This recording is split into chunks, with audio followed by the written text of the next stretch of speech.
Bienvenue tout le monde à la suite du fascicule N02. Alors au dernier cours, on a vu quelques définitions. Donc c'était la forme canonique algébrique et la forme canonique symbolique. Donc il y avait aussi en somme de produit puis en produit de somme. Donc vous réviserez ça. C'est la dernière chose qu'on a faite ensemble. Il y a quelques exemples ici, vous pourrez toujours regarder ça. Je vous suggère fortement de lire attentivement et de bien comprendre. Si vous voyez que vous avez aucune idée de quoi je parle, retournez voir la vidéo, puis sinon, levez le flag le plus vite possible pour que je puisse vous enligner le plus vite possible parce que ça va continuer à avancer. OK? Donc, pour ce qui est du cours d'aujourd'hui, ce qu'on va voir, c'est les propriétés et les théorèmes de Boole. C'est les différents théorèmes qui sont utiles pour faire la simplification algébrique. Donc, on va vraiment rentrer dans les détails de tout ça. Fait que je vais commencer tout de suite, si on veut finir. Il faut commencer. Donc, les opérations avec des constantes. Donc, une variable binaire A ou 0, nécessairement, ça donne A. Donc, on voit bien que un ou, aussitôt qu'il y en a un des deux qui est à 1, ça donne 1. Donc, automatiquement, si j'ai A ou 0, ça donne la même chose que A. Vous voyez très bien que ça donne A. Si j'ai A ou 1, ça donne 1 tout le temps. Donc, A ou 1, ces deux théorèmes-là, c'est deux théorèmes tellement importants que vous allez passer à côté, comme la loi d'Ohm. La loi d'Ohm, c'est super important, puis pourtant, on la voit pas quand elle est devant notre face, parce que c'est tellement simple qu'on dit, voyons, c'est pas ça. Mais oui, c'est ça. C'est exactement la même chose avec ces théorèmes-là. A ou 1, ça donne 1. Fait que si on voit quelque chose qui donne 1, puis que peu importe ce qu'il y a autour, ça donne 1. Tout simple. Tout le reste se simplifie. Okay?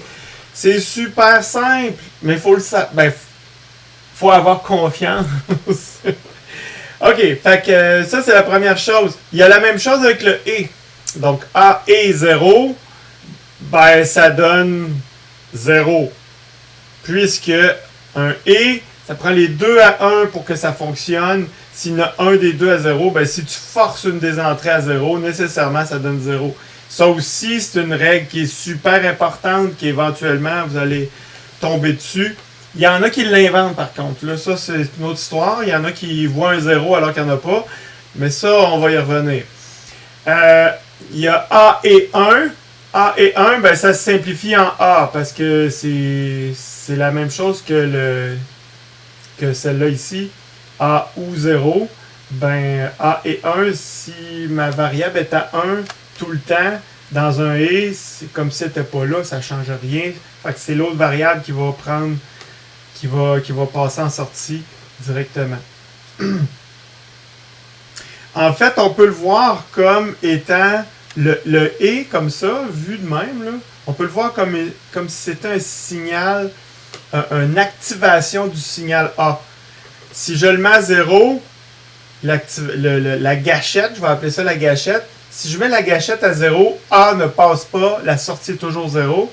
Si je mets la gâchette à 1, nécessairement, la sortie va prendre la valeur de A, donc A va passer. Donc, si j'ai 0, A passe pas. Si j'ai 1, A passe. Donc, on peut voir un et de cette façon-là. Des fois, ça peut être utile d'utiliser un et comme si c'était ce que j'appelle un enable. En anglais, on appelle ça enable. C'est un bit d'activation du circuit. Donc, on active ou pas le circuit. Vous avez le théorème qui a un très drôle de nom. D'ailleurs, il y a souvent des jokes qui sont faits avec ça. Idempotence. Donc, l'idempotence, c'est quand la variable est doublée sur deux entrées. Donc, A ou A, ça donne A. Puis A et A, ça donne A aussi. Donc, si je mets deux fois la même entrée, automatiquement, la sortie va prendre la valeur de cette entrée-là. On le voit bien ici, là. Si je mets deux fois, nécessairement un ou S'ils sont tous les deux à 0, ça donne 0. S'ils sont tous les deux à 1, ben ça donne 1. Même chose dans un et, ça va donner la même réponse. Parce qu'il n'y a pas de possibilité d'avoir 0, 1 puis 1, 0. Ces deux-là n'existent pas dans ce cas-là. Donc c'est automatique. Ça tombe à 1 ou à 0 en fonction de l'entrée. On appelle ça l'idempotence. Ça va être très utile quand on va être capable de simplifier des variables à une seule, puis qu'on se rend compte finalement qu'il y a A ou A, ben on peut simplifier. On peut faire l'inverse aussi. Si on a juste une, on peut la doubler. Remplacer le A par n'importe quel terme. Mettons que j'ai A est égal à BC des barres. Ben, ça donne BC des barres ou BC des barres égale BC des barres. Ce qui veut dire que je peux prendre... Je vais aller au tableau. Ça va être bien plus simple. On va aller au tableau. Ping.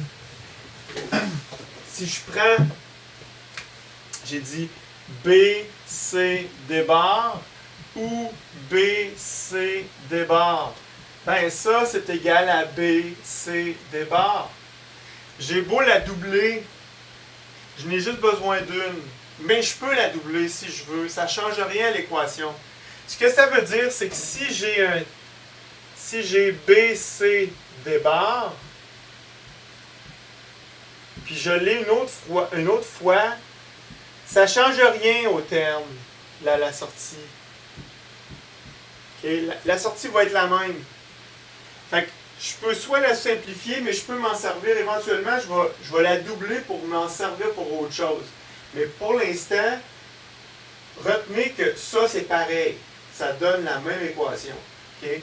Ça veut dire que je pourrais tout scraper ça puis garder juste ça. Ça va donner la même réponse que la sortie qui est là, puisque ça, c'est deux fois la même chose. OK? OK.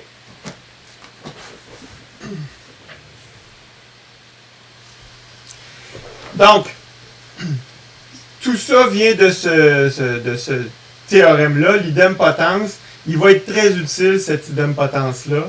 Donc, je vais y revenir. L'involution, ben ça, c'est aussi la dualité. Donc, l'involution, c'est que si j'ai A, je l'inverse, ça donne A bar. Si je le réinverse, je reviens sur mes pattes, je reviens à A. Donc, et c'est très utile. C'est d'ailleurs, ça ici, là, c'est d'ailleurs l'unité de départ de la mémoire statique. Donc, on va en reparler de ça dans le cours de traitement numérique du signal. Donc, c'est un élément de base pour stocker des données, entre autres. Donc, l'involution. Il y en a qui... Je me souviens qu'il avait déjà parlé d'un... Ah, c'est pas important. OK. Complémentarité. La complémentarité, ça, c'est vraiment aussi très important. En fait, il n'y en a pas une. Tout ce que je vous montre là, c'est tout important. Ils vont tous être utilisés d'une manière égale durant la simplification. Quand je fais des manipulations algébriques en binaire, ben, je les utilise toutes. Fait que, donc, la complémentarité, c'est que si j'ai A ou A bar, ça donne 1.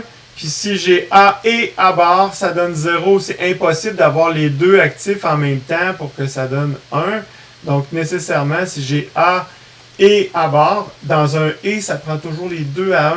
Donc, nécessairement, c'est impossible. Ça va me donner 0. Tandis qu'ici, j'en ai nécessairement au moins 1 à 1. Donc, ça donne 1. C'est super logique. OK? Ça va pour ça? Si vous avez des questions, ne gênez-vous pas. Ne vous gênez pas. Envoyez-moi un message. C'est clair? Ou réécoutez. Commutativité. Donc, la commutativité, c'est tout simplement que je peux mettre l'ordre des variables dans lequel je le veux. Si je veux mettre A ou B, ou bien si je veux mettre B ou A, ça donne la même chose. Donc, que je le mette comme ça ou que je le mette comme ça ne change absolument rien. D'ailleurs, si vous regardez, je fais la table de vérité, ça va me donner la même sortie. Okay? Je change tout simplement. Faites attention, par contre, là, si je l'avais fait à 3 variables, ça aurait donné la même équation, mais peut-être que le patron aurait été légèrement différent. Okay?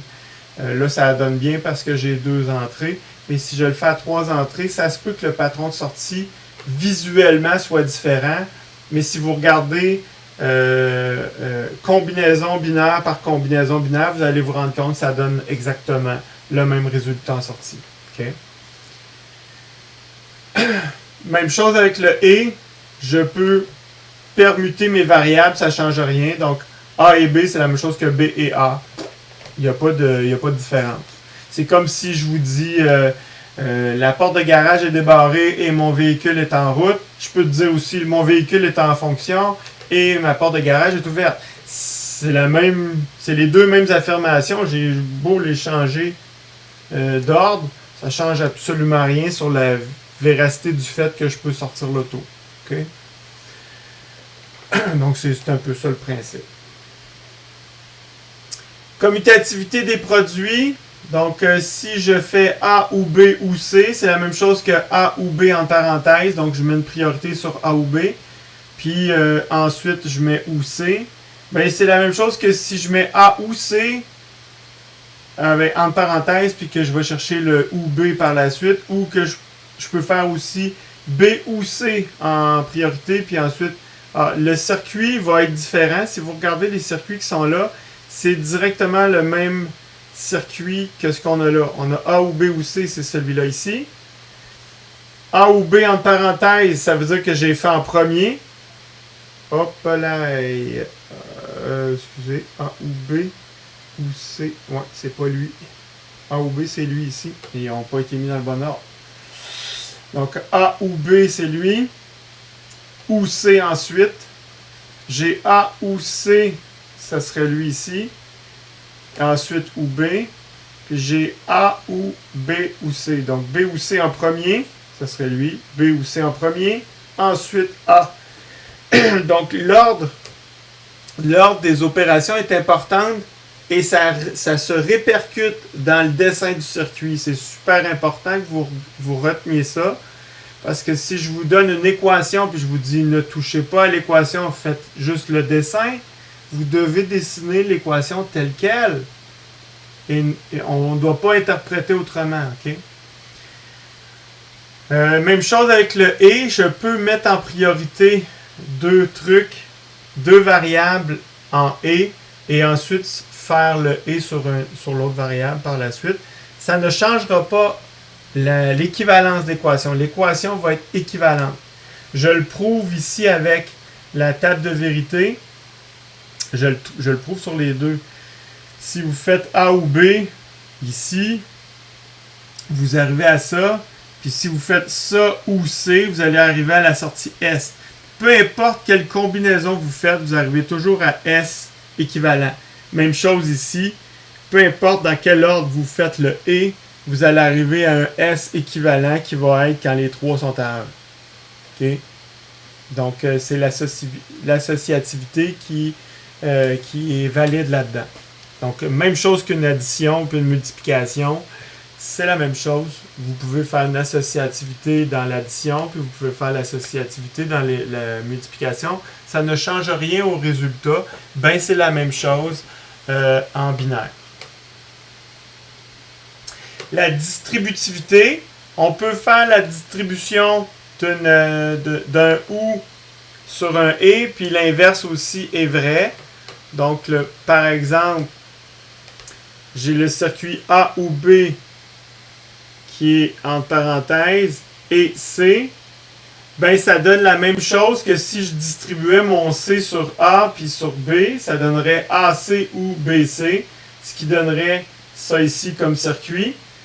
Et si vous regardez S, ça me donne exactement le même résultat de la table de vérité sur S. La sortie est équivalente. Okay? Par contre, si vous regardez le circuit ici, ben, il y a moins de portes que celui-là. Donc, j'ai fait exactement le circuit de l'équation qui est là.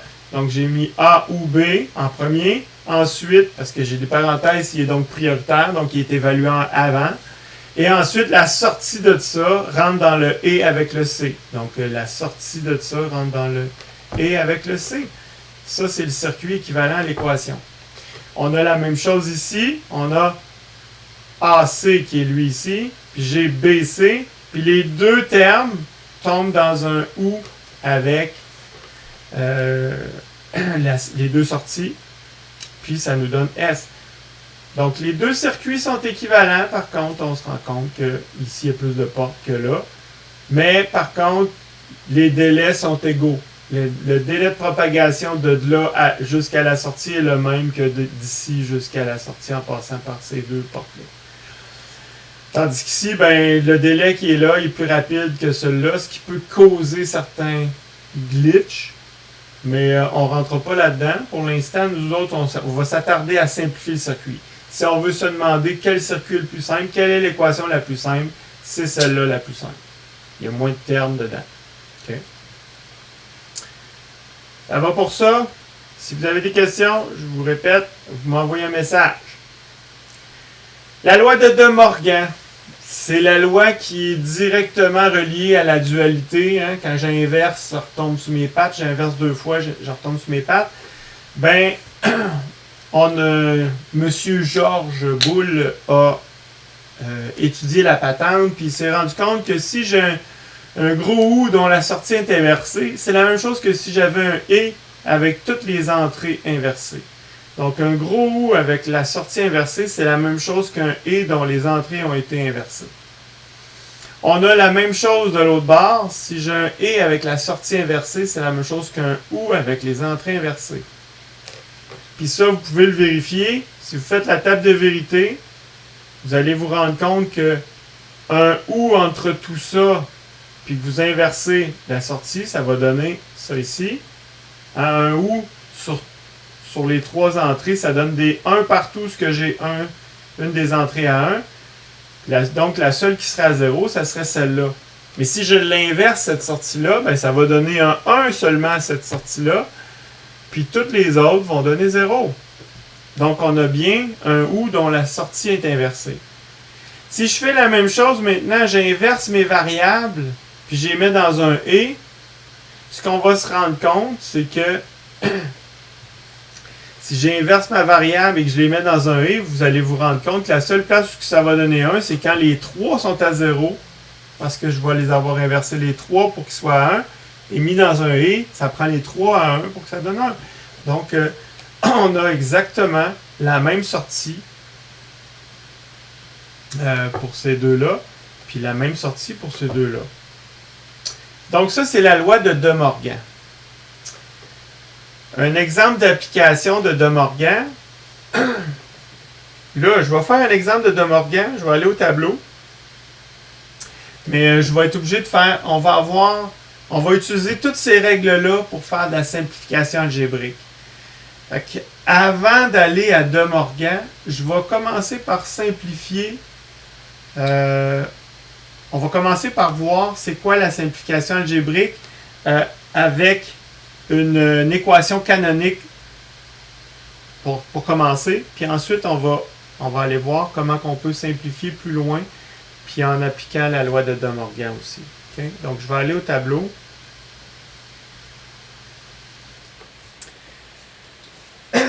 Donc, admettons que je veux simplifier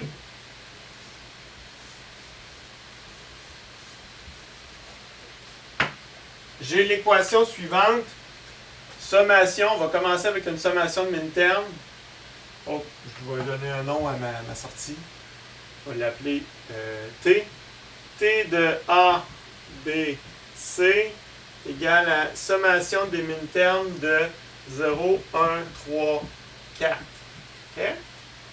Ça va me donner 4 termes. Ce que ça donne ça, ça donne sur ABC. Là, je vais aller rapidement. Je vais faire la table de vérité pour que vous puissiez suivre. Mais je vais essayer d'aller quand même assez rapidement. Donc, j'ai A, B, C. En passant, moi, d'habitude, je ne la fais pas, la table de vérité. Quand j'ai ça direct, c'est comme si je l'avais déjà. Okay? Vous allez voir qu'est-ce que je vais faire. Je vais vous donner un exemple pour aller vite par la suite. Donc, j'ai T ici. 0, 1, 2, 3.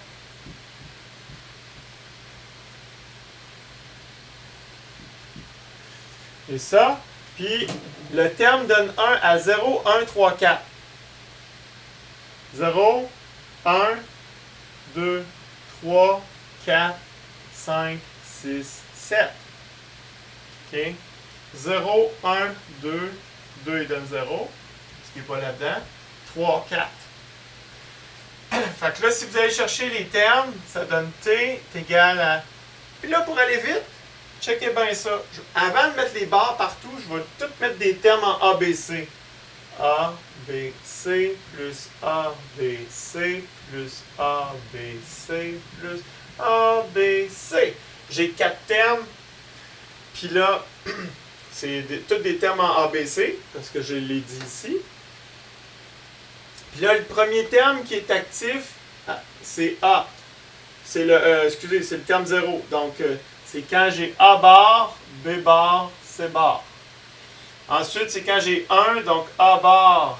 On voit bien là, A bar, B bar, C. A bar, B bar, C.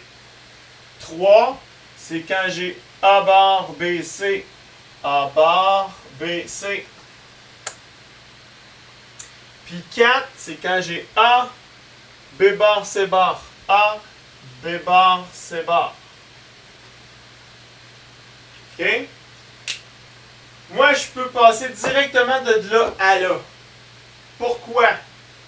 Parce que je peux passer de là à là parce que je vais directement chercher la valeur binaire de l'index qui est là.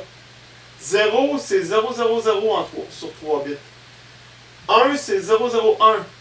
On le voit bien ici, 0, 0, 1. Je sais compter en binaire.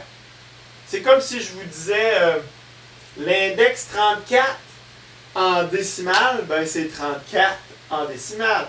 Ben moi, 34 en décimale, je le transformerai en binaire pour aller chercher, parce que je le sais comment faire. Moi, ce que je vous demande, c'est de comprendre bien comment le faire. Donc, on voit bien que j'ai compté en binaire ici. Fait qu'à un moment donné, on est capable de faire le calcul, pas le calcul, mais le comptage en binaire jusqu'à au moins 15, jusqu'à 4 bits. À force d'en faire, vous allez être capable de le faire. Surtout quand on va avoir fait le fascicule L04, N04, vous allez vraiment avoir fait pas mal de tours. Là. Donc, vous allez être en mesure d'en faire un bon bout. Okay? Fait que normalement, moi, je passe de là à là directement. Donc, 0, on voit bien là, ça. Là. Je vais mettre une couleur juste au-dessus, une couleur différente, juste pour vous le montrer. Là. Ça, c'est 0, 0, 0, 0, 0, 1, 0, 1, 1, puis 1, 0, 0. Je ne sais pas si vous le voyez bien avec la caméra, mais donc 0, 0, 0, 0, 0, 1, 0, 1, 1, puis 1, 0, 0. Ce qui veut dire, ça c'est 1, ça c'est 3, ça c'est 4. 1, 3, 4. OK? On va y revenir sur cette façon de faire-là. Là. Mais là, c'est surtout comment je fais pour simplifier. Là, ce qu'on va faire, c'est qu'on va utiliser le théorème qui dit que C bar plus C, ça donne 1. C ou C bar, ça donne 1. Parce que si vous avez C, puis C bar, comme ça, la sortie va donner, si j'ai 0 là, j'ai 1 là, puis si j'ai 1 là, j'ai 0. Si vous faites un ou entre les deux, c'est nécessairement que ça donne 1. OK? Fait que ce théorème-là, c'est lui que je veux utiliser. Fait que ce que je vais faire, c'est que je vais essayer de trouver là-dedans des termes qui peuvent se grouper ensemble. Je vais isoler des variables qui sont pareilles pour pouvoir aller chercher ce théorème-là. Regardez ici. Je fais exprès, je les souligne pour vous les montrer. Je peux mettre en évidence A bar, B bar. Puis, je peux sûrement faire la même chose avec ce terme-là. Je peux le mettre en évidence avec lui. Je peux mettre B bar, C bar en évidence. Je peux même faire ça aussi et mettre ça en évidence. Oh, regardez ça, c'est beau. Là, vous ne voyez pas ce que je vois. Hein? Là, j'en ai un de trop. Lui, il est de trop ici. Ce que je veux, c'est de trouver le moins possible de termes pour simplifier le plus possible. Là, j'en ai un qui est utilisé 2 fois là, puis j'en ai un autre qui est utilisé 2 fois là. Puis ça se trouve que ces deux termes-là qui sont utilisés 2 fois, ben, ils sont reliés. Je n'ai pas besoin de celui-là. Et je ne le garderai pas. Là, vous allez dire, t'as peu là, il y a trop d'affaires. Oh, c'est pas grave, on va en faire d'autres, ok? Je suis un premier saut dans le bain, là. Okay? Donc, moi, mon but, je vous le répète, c'est de trouver une variable, je vais l'appeler V. V, je veux trouver quelque chose qui a ça pour pouvoir le simplifier. Fait que je vais regarder ici. Entre là et là, il y a une seule variable qui fluctue. J'appelle ça comme ça. Je vais le mettre en autre couleur, je vais mettre ça en bleu. J'ai cette variable-là ici qui fluctue. Les deux autres sont constantes. J'ai B bar, C bar, B bar, C bar. Ici, j'ai B qui fluctue. Les autres restent pareils. A bar, C, C. Okay? Je trouve des termes où il y a une seule variable qui fluctue. Ça, c'est la première méthode de simplification que je veux vous montrer. Okay? Donc, on part d'une équation canonique, puis on la simplifie. Okay? Ça, c'est quand on a l'équation canonique. On peut faire ça, c'est une façon de faire. Puis quand on va tomber sur la table de Carnot, c'est exactement la même méthode, mais faite de façon graphique. Okay? Donc, une fois qu'on a ça, regardez ce que ça donne. Ça donne T égale, et là, je vais mettre ces deux groupes-là ensemble. Je vais mettre en évidence B bar, C bar, ce qui va me donner B bar, C bar, parenthèse, j'ai A bar, ou, parce qu'il y a un ou entre les termes, ou A. Ensuite, j'ai ces deux-là qui vont se grouper, donc je vais mettre en évidence A bar C, puis il va me rester B bar, ou B. Fait en partant, déjà là, A bar ou B, A bar ou A, ça donne, ça là, ça donne 1. Fait que ça va me donner, ici, 1. Ça donne 1. Mais attention, c'est pas tout le terme qui donne 1. C'est uniquement la parenthèse qui donne 1. Mais ensuite, on a une variable et 1. Ça donne quoi ça, une variable et 1? C'est une porte logique qui a un 1 ici, puis ici j'ai ma variable. Donc ça me donne la variable. Ça donne pas 1, ça donne var. J'ai marqué var. Var. Okay? Donc ce qui sort de là, c'est la variable qui est là, qui est un terme, un sous-terme, un sous-produit du terme. Donc, ça va me donner ici, tout ça, là, ça me donne B bar, C bar, parce que cette partie-là donne 1. Puis l'autre partie ici, ça me donne, comme ça donne 1, et le reste, ben, ce qui sort, c'est le reste. A bar, C. Donc, mon équation, une fois simplifiée, je suis parti de 4 termes, j'arrive à 2 termes simplifiés.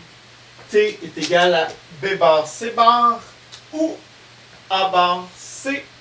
Donc, au lieu d'avoir 4 termes avec un et à 3 entrées plus un gros ou à 4 entrées, j'ai maintenant une petite équation super simplifiée, quand même pas trop compliquée, à, ça me donne T, j'ai 2 inversions sur BC, j'ai une inversion sur A, j'ai C ici. Voilà. Ça, c'est le circuit de mon équation simplifiée avec la méthode pour la simplification des équations canoniques. Donc, je suis parti de l'équation de départ, je l'ai simplifiée par cette méthode-là. J'appelle ça trouver la variable qui fluctue. OK? Ça, c'était le premier exemple. On va en faire un autre.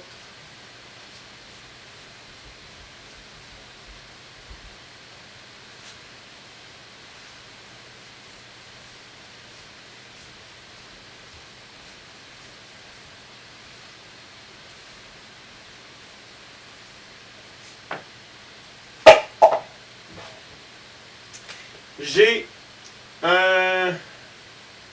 Je vais l'appeler U de B, D, E, A. 4 variables est égal à sommation des min-termes de 1, 2, 3, 5, 6. Ah, puis je vais même m'en mettre un autre. Je vais mettre 14. C'est un peu organisé par des vues. Donc, qu'est-ce que je fais avec ça? Première chose, écrire l'équation. Donc, j'ai U égale 1, 2, 3, 4, 5, 6 termes. 6 termes en BDEA. Donc, je vais écrire mes 6 termes BDEA. Je ne mettrai pas les barres tout de suite. B, D, E, A plus B, D, E, A plus B, D, E, A plus B, D, E, A plus B, D, E, A. J'en ai combien? 1, 2, 3, 4, 5 plus B, D, E, A. Wouhou! Vous voyez, c'est super rapide, là. Vous ne pas me dire, c'est long écrire ça. Ben non, tu travailles à la chaîne. BDA, BDA, BDA, BDA, BDA. C'est facile, là. J'ai pas besoin de me casser la tête avec les barres pour l'instant. Maintenant que c'est fait, là, je rajoute les barres. Puis j'ai bien moins de chances de me tromper parce que justement, je vais juste faire ça. Je vais mettre l'index au-dessus. 1, 2, 3, 5, 6, 14. Moi, je connais papa, maman. 1, 2, 3, 5, 6, 14, je peux vous les écrire de même sur 4 bits. OK? Parce que je les ai vus souvent. Mais comme moi, je le sais, mais que vous ne le savez pas encore, on va le refaire ici. OK? Fait que la première chose que je vais faire, c'est que je vais prendre mon crayon noir. Donc, B, D, E, A. Poutine. 0, 0, 0. 1, 2, 3. Et il va manquer de place. Ah, je recommence. Je recommence parce que mon tableau est trop petit. COVID oblige. Je suis pogné avec un petit tableau.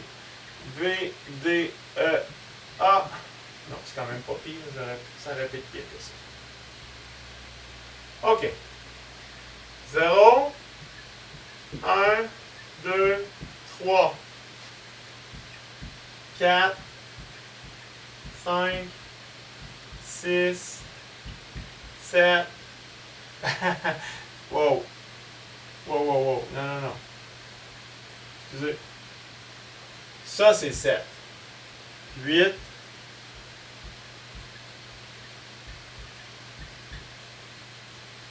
Puis, je finis avec 12, 13, 14 et 15. Est-ce qu'il y aurait un truc pour reconnaître, sans être obligé de faire ça, reconnaître les valeurs binaires? Quand vous écrivez décimale, une décimale, vous écrivez par exemple, vous êtes capable de le faire. Vous savez que ça c'est 1000, que ça c'est 300, puis ça c'est 50, puis ça c'est 7. Fait que ça fait 1357. C'est encore plus facile parce qu'en plus, dans le chiffre que vous dites, ça le dit. OK? En binaire, c'est parce que nous, dans notre tête, on veut toujours transformer ça en décimale. Fait que là, il faut faire un travail de cerveau pour être capable de passer de binaire à décimal. Fait que c'est ça que je vais vous montrer. Je vais vous montrer comment faire pour faire ça. Ben, ici, on a les unités, les dizaines, les centaines, puis les milles. En binaire, vous avez les unités, mais ça, c'est plus des dizaines, c'est des deuxaines. Ça vaut 2. C'est 1, 2, puis ça vaut 4. Puis l'autre à côté vaut 8. Ça fait 1, 2, 4, 8. Ça vous dit quelque chose? 1, 2, 4, 8, 16, 32, 64, 128, 256, 512. C'est votre mémoire, la mémoire vive que vous achetez, le nombre de disques durs, vos téléphones que vous achetez, tout ce qui est mémoire, ça duplique tout le temps en double. De même. Ben, c'est exactement ça, c'est à cause du fait qu'on est en binaire. 1, 2, 4, 8. Fait que le 1 qui est ici vaut 1. Lui, il vaut 2. Regardez ça, c'est le fun. C'est beau! C'est vraiment beau! Ça vaut 0. Ça vaut 1, c'est l'index. 1, ça vaut 2. Parce que c'est le seul bit qui est à 1, c'est le 2. Ici, c'est 2 plus 1, ça donne 3. Ça vaut 4. 4 plus 1, 5. 4 plus 2, 6. 4 plus 2 plus 1, 7. Wow! Super! Fait que finalement, je peux faire tous les index de même. 7, 8, 9, 10, 11, 12, 13, 14 et 15. Incluant le 0, ça fait 16 digits. OK! J'en reviens là. Fait que là, je peux directement utiliser cette méthode-là pour aller mettre directement la bonne chose à la bonne place. 1, c'est quand j'ai l'unité active, toutes les autres à 0. 2, c'est quand j'ai la deuxième active, mais toutes les autres à 0. Ça, c'est la deuxième. C'est pour ça que j'ai mis dans le bon ordre. Faites attention, c'est BDEA. Si je ne mets pas BDEA ici, ça chie. Ça ne marche pas. Donc, BDEA, E est actif parce que c'est le bit 2 qui est actif. 3, c'est 2 plus 1, donc clac, clac. 5, c'est 4 plus 1, donc je vais désactiver E et B. 4 plus 1 donne 5. 6, c'est 4 plus 2, 4 plus 2. 4 plus 2 plus 1, oh non, pas 1. 1, c'est 0. 1 est à 0, donc ça donne 4 plus 2, ça donne 6. 14, c'est 8 plus 4 plus 2. 8 plus 4 plus 2, pas l'unité. Si j'avais l'unité en plus, ça donnerait 15. Donc ça donne 1, 1, 1, 0. On l'a ici. 1, 1, 1, 0. C'est comme ça que je le fais dans ma tête. C'est pour ça que je suis capable de passer de là à là. OK? Là, je reviens sur ma simplification algébrique. Je veux simplifier le plus possible. Je veux avoir des termes qui vont se regrouper ensemble, puis qu'il y ait une seule variable qui fluctue. Je vais toutes les grouper au possible, mais avec le moins de groupes possible. Parce que si j'ai trop de groupes, il va y avoir de la redondance. Okay? Donc, idéalement, il faudrait que j'aille 3 groupes de 2. Pas plus. Je vais essayer. Si c'est pas possible, ben, je vais faire autrement, mais on va essayer ça. Donc là, je vais mettre des crochets pour les grouper ensemble, mais ça se peut que j'en enlève. On voit que ça ici peut aller avec lui. Lui peut aller avec lui. C'est pas pire ça. Puis lui, il peut aller avec lui. Yes! Là, vous allez me dire, ouais, mais moi j'ai groupé avec d'autres. Ça se peut. Vous pouvez le grouper de plein de façons. Ça ne donnera pas la même équation exactement, mais ça va être une équation équivalente. OK? C'est normal. Faites-vous-en pas avec ça. Hey, vous ne me voyez pas? OK. L'idée là-dedans, c'est de trouver des termes où est-ce qu'il y a une seule variable qui fluctue. On voit ici, entre les deux qui est là, G, D bar, puis D. Les trois autres sont identiques. J'ai B bar, E bar, A, B bar, E bar, A. Ensuite, ici, j'ai B bar, D bar, E, mais j'ai A bar puis A. C'est ça la variable qui fluctue. Ici, j'ai B bar puis B, tout le reste, D, E, A bar. Donc, j'ai uniquement B qui fluctue. Fait que ça va me permettre de réécrire mon équation U va être égal à, si je prends le terme qui est ici, je vais mettre en évidence B bar, E bar, A. Ce qui va me rester, c'est D bar plus D. Plus ça ici, je mets en évidence B bar, D bar, E. Il me reste A bar plus A. Puis ça ici, je mets D, E, A bar en évidence. Il me reste B bar plus B. Ce qui va me donner que ça donne 1. Ça donne 1. Ça donne 1. Parce que A bar ou A, ça donne 1. C'est un ou entre les deux variables. Comme les deux sont jamais pareils, nécessairement, ça donne 1. Et 1 et n'importe quoi donne le n'importe quoi. Donc, c'est pas vraiment n'importe quoi, mais 1 et une variable, ça donne la variable. Mais comme la variable est complexe à 3 littérales qu'on appelle, ça c'est 3 littéraux. Donc, ça va me donner le 1 qui est ici et tout le reste va me donner juste ce qu'il y a là. Fait que ça me donne B bar, E bar, A. Plus ça ici qui me donne B bar, D bar, E, plus ça ici qui me donne D, E, A bar. Est-ce que j'ai terminé? Si j'étais capable de refaire encore la même chose et trouver encore des termes où est-ce qu'une seule variable qui fluctue, j'aurais pas terminé, je pourrais continuer. Mais pour l'instant, on va laisser ça comme ça. Mais je pourrais mettre, par exemple, je peux mettre B en évidence. Bon. Si on veut, ça me donne B bar, E bar A, plus D bar E, plus D, E, A bar. Là, vous allez dire, ouais, mais c'est quand même assez complexe. Oui, c'est quand même assez complexe, mais moins que ça. Ça, c'est complexe.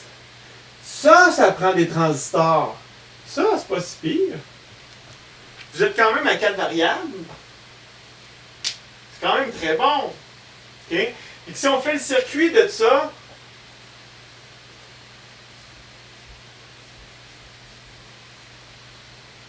OK? Le circuit de ça, ça me donne U. OK? On voit que j'ai ma porte E à 3 entrées.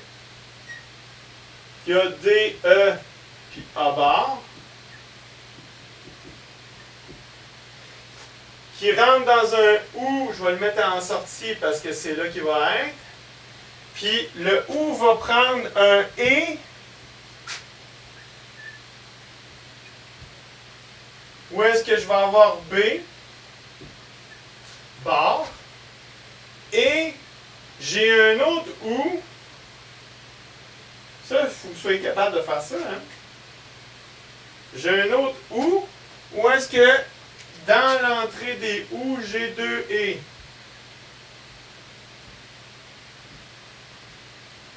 Comme ça. Puis ça me donne E bar A. Puis j'ai D bar E. Voilà. Ça, c'est mon circuit. Donc, évidemment, ça me donne des étages. Mais au niveau simplification, c'est ce qui me donne de quoi de plus simple. Comment on fait pour savoir si c'est plus simple que d'autres? En fait, ce qu'on fait, c'est qu'on compte l'équivalent en porte à 2 entrées. Une porte à 3 entrées, c'est l'équivalent de 2 portes à 2 entrées. Donc, ça ferait 1, 2, 3, 4, 5, 6, 7 portes. C'est l'équivalent de compter comme les opérateurs entre des variables. Vous voyez ici, 1, 2, 3, 4, 5, 6, 7 portes. OK? 1, 2, 3, 4, 5, 6, 7. Si je compte entre les littéraux, les opérateurs, j'ai un opérateur là, j'ai un opérateur là, j'ai un opérateur là, un opérateur là, un opérateur là, un opérateur là, un opérateur là. Ça me donne le nombre d'équivalents en porte à deux entrées. Ça vous donne une indication sur la simplicité du circuit. Okay? Si je compte ici, la même chose, 1, 2, 3, 4, 5, 6, 7, 8, 9, 10, 11, 12, 13, 14, 15, 16, 17, 18, 19, 20, 21, 22, 23. 23 portes à deux entrées équivalentes. Fou. Si tu rentres ça dans un circuit, ça fait beaucoup de transistors comparativement à 7. Okay? On est plus que la moitié plus petit. Okay? Donc ça vaut la peine de simplifier. Okay? Fait que voilà. On va en refaire d'autres en révision plus tard, mais j'arrête pour tout de suite, j'arrête ça là. Puis je vais partir à une autre vidéo sur d'autres choses. Fait que, ça, c'était pour la simplification. La simplification à partir des équations canoniques, non simplifiées évidemment. Mais je veux aller un petit peu plus loin avec des équations un petit peu plus complexes. D'ailleurs, les exemples que vous avez ici, ce sont des exemples un petit peu plus complexes où est-ce qu'on va appliquer De Morgan. Puis, on va aussi avoir à appliquer d'autres règles éventuellement. Fait que je vais vous montrer d'autres exemples. Avant d'aller vers De Morgan, sur tous ces exemples-là, on va faire d'autres exemples. Fait que je vais faire une autre vidéo pour ça. OK? À tantôt. Bye bye.